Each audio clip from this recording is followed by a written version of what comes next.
Good afternoon, students. Today I'm going to discuss that what we have so far discussed about the learning disabilities. We have done its meaning. We are over with the definition and characteristics of learning disabilities as well. Then we discussed that what are the causes that may lead to the learning disability in a child.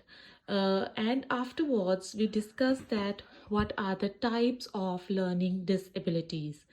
I told you earlier that it can be classified on the basis of different criterias, and according to the one classification, we can generally divide these into four heads. That is, it can be a reading disability, it can be a writing disability, it can be the problem related to comprehension of the communication. That is, if you're not getting what the other person is saying, or you don't know how to express yourself, or it can be the problem related to numerical ability or calculation.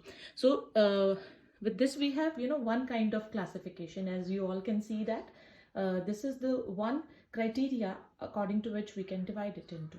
Talking about the other one is that we can divide these into further two types, or what we say further four types we can say. Firstly, it is verbal learning disability. Okay? And then we have non-verbal learning disability. Afterwards we have auditory processing disorder, and here we have part D is visual processing disorder. So on the basis of the meaning, we can divide it into four halves. First is verbal learning disability.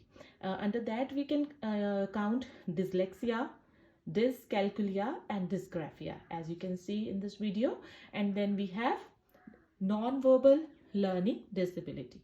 So under that we can discuss attention deficit hyperactivity disorder, dyspraxia, or it can be dysphasia or aphasia.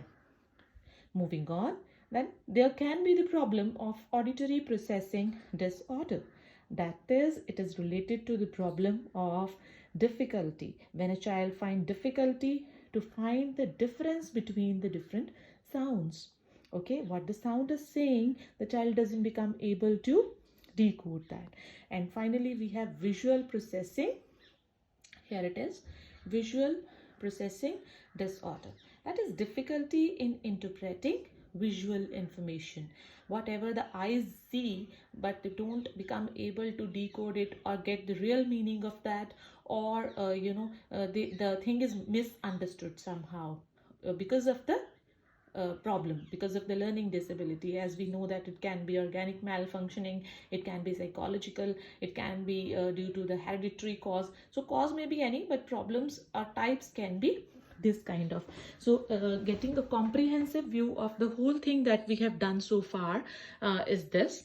So with this, we are done with the meaning, definition, characteristics, factors and types of learning disabilities.